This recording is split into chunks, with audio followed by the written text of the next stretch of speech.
देखो question number 5 को समझो। क्वेश्चन नंबर 5 में दिया हुआ है एक आयताकार मैदान की लंबाई कितना है 10 मीटर और उसी मैदान की चौड़ाई कितना है 8 मीटर।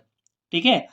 और कोई दूसरा वर्गाकार मैदान का परिमाप, वर्गाकार मैदान का परिमाप इस आयताकार, ये जो आयताकार मैदान का मैदान के बराबर है। ठीक है। देखो ये वाला लाइन बहुत इंपॉर्टेंट है, इसी को लेके हम लोग बनाएंगे। ठीक है। क्या लेके बनाएंगे? वर्गाकार मैदान का परिमाप है ना आयताकार मैदान के बराबर है। तो वर्गाकार मैदान का परिमाप क्या होता है, लिखो यहां पर। सबसे पहले लिखो वर्गाकार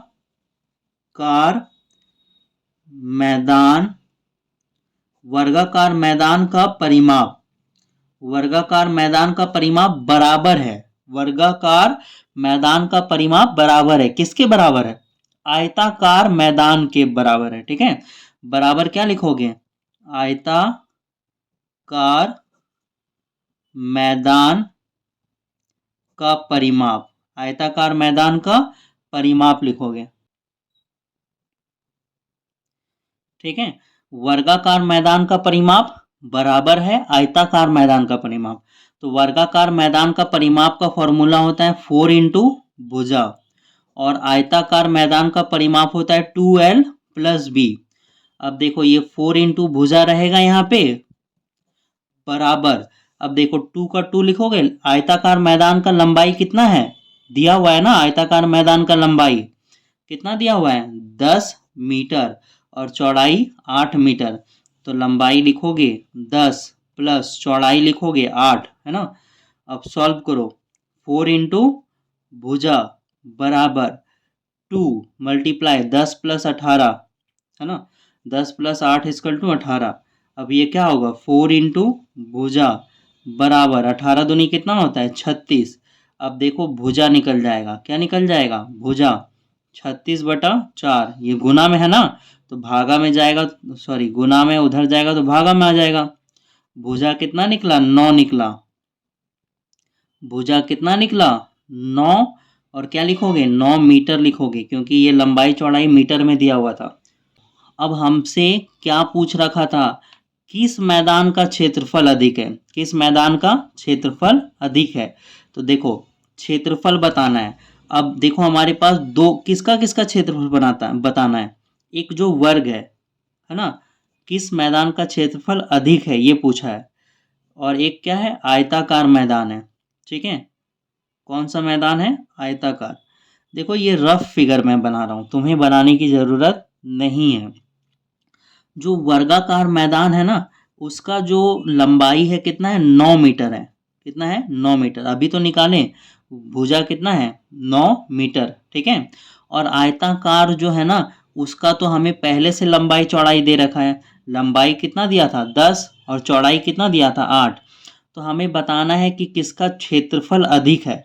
तो आराम से बता दोगे है ना। इसका क्षेत्रफल निकाल लो और इसका क्षेत्रफल निकाल लो और बता दो किसका क्षेत्रफल अधिक है। तो सबसे पहले निकालो वर्गाकार मैदान का क्षेत्रफल। वर्गाकार मैदान का क्षेत्रफल। तो वर्गाकार मैदान का क्षेत्रफल का फॉर्मूला क्या होगा, देखो क्षेत्रफल निकालना है। क्षेत्रफल का फॉर्मूला होता है भुजा स्क्वायर है ना, या साइड स्क्वायर जो लिखो। साइड मीन्स भुजा ही होता है। भुजा कितना है 9, तो 9 का स्क्वायर करोगे तो कितना होगा 81 होगा। ठीक है। और उसी तरह से क्या निकालोगे आयताकार मैदान का क्षेत्रफल। ठीक है। आयताकार मैदान का क्षेत्रफल। तो आयताकार मैदान का क्षेत्रफल का फॉर्मूला बताओ, लंबाई गुना चौड़ाई। लंबाई हमें 10 दिया है, चौड़ाई 8 दिया है, ये कितना होगा 80। ठीक है। इस सब में मीटर स्क्वायर लगाना, क्या लगाना मीटर स्क्वायर। ठीक है। हिंदी में भी लिख सकते हो मीटर स्क्वायर। तो देखो किसका क्षेत्रफल अधिक दिख रहा है आपको, वर्गाकार मैदान का। तो क्या लिखोगे वर्गाकार मैदान का क्षेत्रफल अधिक है। वर्गाकार मैदान का क्षेत्रफल 1 मीटर स्क्वायर अधिक है, ठीक है, अधिक है, यहाँ बराबर मत लगाना। तो ये फाइनल स्टेटमेंट है और ये बना हुआ है, तो आप उतार लीजिए, मैं पेज को ऊपर करता हूँ, ठीक है।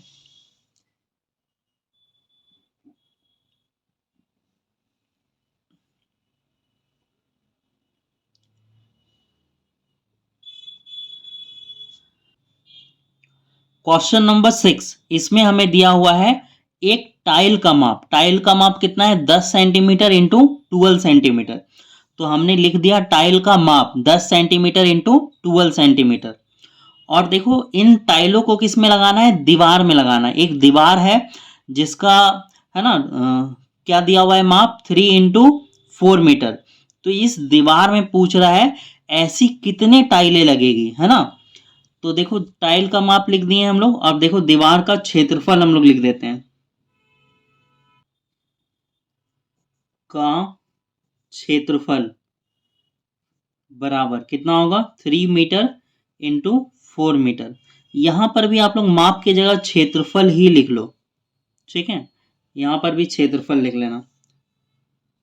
अब देखो हमें बताना है कुल टाइलें कितनी लगेगी, ठीक है। तो यहां पे लिखोगे कुल टाइलों की संख्या, कुल टाइलों की संख्या। अब देखो दीवार बड़ा है, दीवार का माप कितना है? 3 मीटर इंटू 4 मीटर। और इसमें कितनी टाइलें लगेगी? टाइलों की मेजरमेंट क्या है? 10 इंटू 12 सेंटीमीटर। अब इसको सॉल्व कर दो, हमें पता चल जाएगा कि कुल टाइलों की संख्या कितनी होगी। अब देखो मीटर को सेंटीमीटर में बदलेंगे, मीटर को सेंटीमीटर में, ठीक है। तो मीटर बड़ा होता है और सेंटीमीटर छोटा होता है, तो इसको सेंटीमीटर में बदलने के लिए हम लोग 100 से मल्टीप्लाई करेंगे। तो यहाँ पे होगा 3 into 100 multiply 4 into 100 by 10 into 12। आप इसको ब्रैकेट में सेंटीमीटर में लिख सकते हो। ये किस में? सेंटीमीटर में। ये किस में है? सेंटीमीटर में। अब देखो सॉल्व कर लो, इसको दोनों को मल्टीप्लाई करोगे कितना आएगा? ये 300 आएगा, गुना इसको मल्टीप्लाई करोगे ये 400 आएगा। और नीचे जो है ना 10 गुना 12, ये रहने दो, एक जीरो से एक जीरो कट गया, है ना। अब ये कट जाएगा ऊपर नीचे, 4 का टेबल में 3 बार में, 4 का टेबल में 100 बार में, 3 का टेबल में 1 बार में, 3 का टेबल में 10 बार में। तो नीचे तो कुछ नहीं बचा, सिर्फ ऊपर बचा 10 इंटू 100। मल्टीप्लाई करने पे आएगा कितना? 1000। कुल टाइलों की संख्या कितनी होगी? 1000 होगी, ठीक है। तो अब देखो यहाँ पर हमें पूछा था एक टाइल का कीमत 2 रुपए है, तो कुल खर्च कितना होगा, ठीक है। तो आप लोग लिखोगे कुल खर्च, कुल खर्च। एक टाइल का कीमत कितना है? 2 रुपये, और कुल टाइल कितना है? 1000। तो कुल खर्च कितना होगा? 2000 रुपये। ये हमारा आंसर है। तो अब हम लोग बढ़ते हैं क्वेश्चन नंबर 7 में। क्वेश्चन नंबर 7 में दिया हुआ है एक 30 सेंटीमीटर लंबाई वाले वर्गाकार बागीचा। ये जो बागीचा हमें दिया हुआ है ये वर्गाकार है, ठीक है। इसकी जो लंबाई कितना है? 30 सेंटीमीटर। तो चौड़ाई भी कितना होगा? चौड़ाई भी 30 सेंटीमीटर होगा, क्योंकि वर्ग में क्या होता है? लंबाई चौड़ाई सब बराबर होता है। तो देखो ये वाला अगर 30 सेंटीमीटर है, ये लाइन कितना है? 30 सेंटीमीटर। तो ये जो लाइन है ये भी कितना होगा? 30 सेंटीमीटर। ये भी कितना होगा? 30 सेंटीमीटर होगा, ठीक है। तो वर्गाकार बागीचा है, लंबाई कितना है? 30 सेंटीमीटर। उनके बीच में दो रास्ता है, ठीक है। बीच में कितना रास्ता है? दो रास्ता है, एक ऐसे आया है और एक ऐसे गया है। अब देखो ये जो रास्ता है ना इसकी चौड़ाई 3 मीटर है। ये जो यहां से यहां तक चौड़ाई आप देख रहे हो ना, चौड़ाई कितना है? 3 मीटर। और ये जो चौड़ाई जो है ना हमें दिया हुआ है कितना? 2 मीटर, ठीक है। तो हमें क्या करना है? इस बागीचे में जो शेष भाग है ना उसका क्षेत्रफल निकालना है। ये जो रास्तों का जो क्षेत्रफल है, ये जो रास्ता हमें दिया हुआ है, इन रास्तों का क्षेत्रफल छोड़ के जो शेष भाग खाली स्थान बचा हुआ है ना उसका क्षेत्रफल निकालना है। तो हम लोग खाली स्थान का क्षेत्रफल कैसे निकालेंगे? तो हम लोग क्या करेंगे? जो वर्ग का क्षेत्रफल है उसमें से रास्ता का क्षेत्रफल घटा देंगे। ये जो रास्ता है ना उसका क्षेत्रफल घटा देंगे, तो जो खाली स्थान है उसका क्षेत्रफल निकल के आ जाएगा। तो सबसे पहले हमें निकालना होगा रास्ते का क्षेत्रफल, ठीक है। तो लिखो रास्ते का क्षेत्रफल निकालो। सबसे पहले रास्ते का क्षेत्रफल, तो देखो रास्ते का क्षेत्रफल क्या होगा। देखो इसमें जो है ना, सबसे पहले देखो ये वाला रास्ता जो ऐसे गया है, ठीक है, ऐसे गया है, तो इसकी लंबाई कितनी होगी, 30 सेंटीमीटर होगी। लंबाई कितना होगा, 30 सेंटीमीटर। तो ये आयताकार रास्ता है ना। देखो लंबाई 30 सेंटीमीटर और चौड़ाई मैंने आपको बताया दिया हुआ है कितना, 3 सेंटीमीटर। तो लंबाई अलग है, चौड़ाई अलग है, तो आयताकार रास्ता हुआ।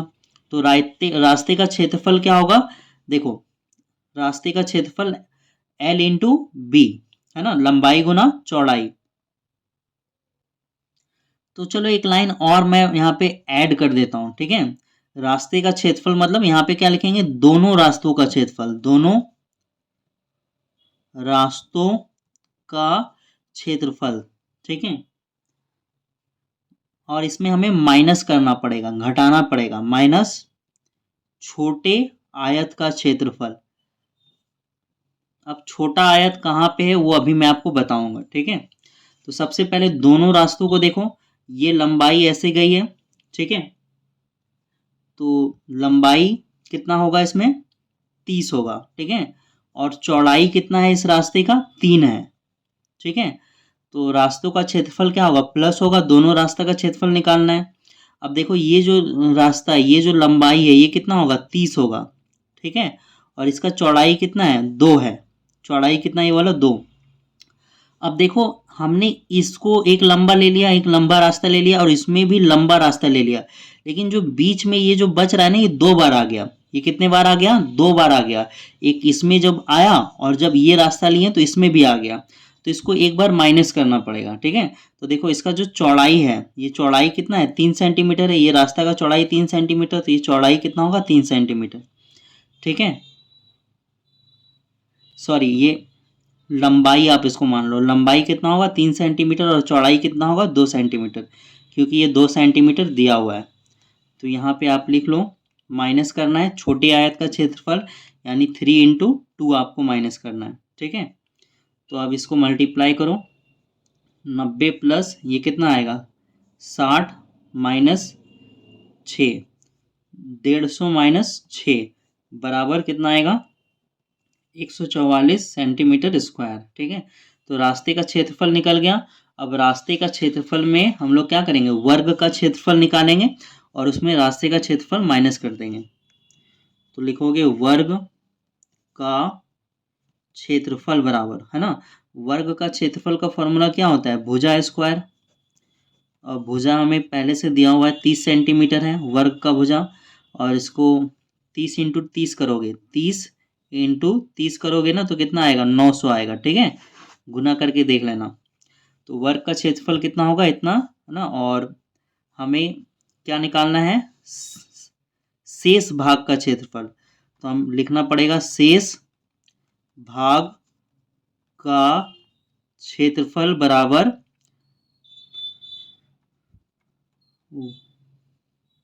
अच्छा, तो वर्ग का क्षेत्रफल माइनस रास्ते का क्षेत्रफल। तो वर्ग का क्षेत्रफल कितना आया, 900, माइनस रास्ते का क्षेत्रफल आया 144। घटाओ, 10 में 4 जाएगा 6, 9 में 4 जाएगा 5, ये आएगा 7। तो ये 756 मीटर स्क्वायर हमारा आ गया आंसर।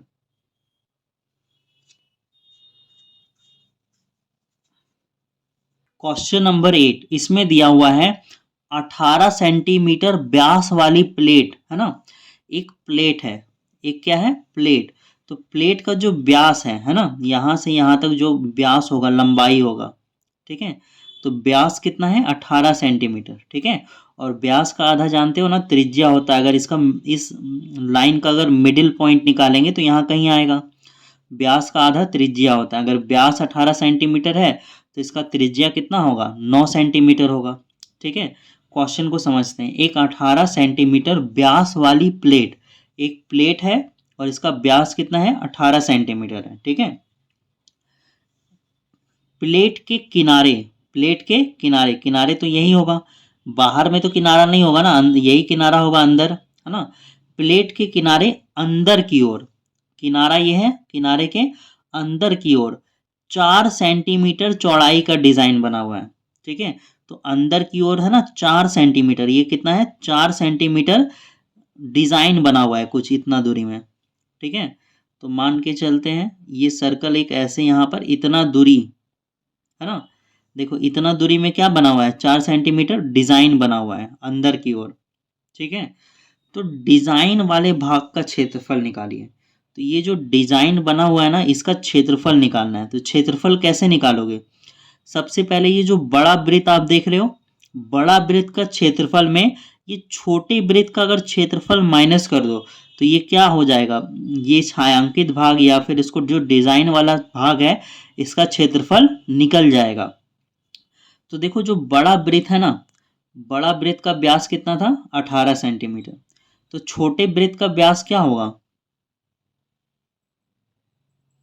यहाँ पर देखो ये कितना है, ये 4 सेंटीमीटर है ना, तो यहाँ पर मैं लिख रहा हूँ 4 सेंटीमीटर, ये 4 लिखा हुआ है। ठीक है, 4, और देखो यहाँ पे भी ये कितना होगा, अंदर की तरफ 4 सेंटीमीटर आया हुआ है। ठीक है, फिगर को जो है ना मैं फिर से बना लेता हूँ, फिगर को मैं फिर से बना लेता हूँ।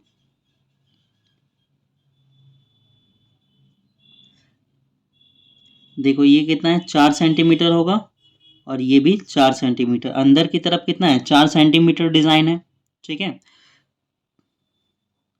और इसका जो व्यास है बड़ा वाला वृत्त का कितना है 18 सेंटीमीटर। तो यहाँ पे लिखो बड़े वृत्त का व्यास, बड़े वृत्त का व्यास, बड़े वृत्त का व्यास कितना होगा 18 सेंटीमीटर। तो त्रिज्या क्या होगा, त्रिज्या जानते हो ना, व्यास का आधा होता है, व्यास का आधा, तो त्रिज्या कितना होगा 9 सेंटीमीटर होगा। ठीक है, अब छोटे वृत्त का व्यास बताओ, छोटे वृत्त का व्यास, छोटे वृत्त देखो ये जो छोटा वृत्त है ना, इसका व्यास कितना होगा, इतना, इसका व्यास कितना होगा, तो टोटल देखो 18 सेंटीमीटर, चाहे इधर से 18 देखोगे चाहे इधर से 18 देखोगे, एक लंबा लाइन खींचोगे ना तो ये भी 18 आएगा, है ना, तो ये इधर से भी 18 आएगा। ठीक है, तो छोटा वृत्त यहाँ पे, तो इसका व्यास कितना होगा, इधर से 4 सेंटीमीटर कट जाएगा और इधर से डिजाइन वाला 4 सेंटीमीटर कट जाएगा, तो ये कितना आएगा, छोटे वृत्त का व्यास आएगा 10 सेंटीमीटर, छोटे वृत्त का व्यास होगा 10 सेंटीमीटर। तो फिर इसका त्रिज्या क्या होगा, त्रिज्या कितना होगा 10 का आधा 5 सेंटीमीटर। समझ गए, तो अब क्या निकालना है, हमें क्षेत्रफल निकालना है ये डिजाइन वाले भाग का। तो क्या करेंगे, बड़े वृत्त का क्षेत्रफल माइनस छोटे वृत्त का क्षेत्रफल। तो यहाँ पर लिखो, क्या लिखोगे, बड़े वृत्त का क्षेत्रफल माइनस छोटे वृत्त का क्षेत्रफल। तो बड़ा वृत्त का क्षेत्रफल फॉर्मूला क्या है, वृत्त का क्षेत्रफल का पाई आर स्क्वायर। ठीक है, छोटे वृत्त का क्षेत्रफल क्या होगा, पाई आर स्क्वायर। देखो वृत्त का क्षेत्रफल निकालना है, वृत्त का क्षेत्रफल तो पाई आर स्क्वायर ही होगा, वृत्त का क्षेत्रफल क्या होगा पाई आर स्क्वायर। इधर मैंने बड़ा आर लिया है और इधर मैंने छोटा आर लिया है, ऐसा मैंने इसलिए किया है कि बड़ा वृत्त का व्यास को है ना बड़ा आर मान लो, है ना, छोटे वृत्त का व्यास को छोटा आर। ठीक है, तो देखो बड़े वृत्त का क्षेत्रफल है ना पाई आर स्क्वायर, तो पाई का वैल्यू के बैठाओ 22/7, आर, आर मतलब रेडियस, रेडियस कितना है देखो तो 9, रेडियस कितना है बड़े वृत्त का 9, तो यहाँ पर आप क्या लिखोगे, रेडियस की जगह पे 9, और 9 के बार लिखाएगा 2 बार लिखाएगा, है ना, क्योंकि आर स्क्वायर है, माइनस पाई का वैल्यू होगा 22/7, आर, आर का वैल्यू कितना है 5, 5 × 5, सॉल्व कर दो अब इसको। इस तरह से बनाना जो है ना, इससे क्या होगा कैलकुलेशन बहुत बढ़ जाएगा, इसको इससे गुना करो, इसको इससे गुना करो, कैलकुलेशन ये जो है ना बहुत बड़ा हो जाएगा। तो इस तरह से हम लोग इसको नहीं बनाएंगे। ठीक है, एक काम करो, देखो इसमें भी पाई है और इसमें भी पाई है, पाई को कॉमन ले लो, ठीक है। ये लाइन मत बनाओ, ये लंबा बनेगा। थोड़ा सा मैं ऊपर कर रहा हूँ और यहाँ तक आंसर बना देंगे। देखो दोनों तरफ से पाई को क्या करो, कॉमन ले लो। तो अंदर क्या बचा, आर स्क्वायर माइनस इधर से क्या बचा, छोटा आर स्क्वायर, ठीक है। पाई का वैल्यू कितना होता है, 22/7। आर आर बड़ा आर हो गया है ना, बड़ा आर का वैल्यू कितना है, 9, ठीक है। तो 9 का क्या होगा, स्क्वायर। इसको मिडिल ब्रैकेट कर दो। छोटा आर का वैल्यू है 5, 5 का स्क्वायर, इसको मिडिल ब्रैकेट कर दो। अब देखो यहाँ से 22/7 उतर गया, 9 का स्क्वायर, 9 का स्क्वायर यानी 81, 5 का स्क्वायर यानी 25, ठीक है। अब 22/7 आएगा गुना 11 में 5 जाएगा 6, ठीक है। 7 में 2 जाएगा 5, 7 का टेबल में 56 आता है 8 बार में, हमारा आंसर आ गया। 8 दूनी 16 का 6 हाथ में रहा 1, 8 दूनी 16 और 1 17, तो यह आ गया 17 सेंटीमीटर स्क्वायर आंसर, ठीक है। तो इस तरह से बन गया, ये कंप्लीट हो गया बन के।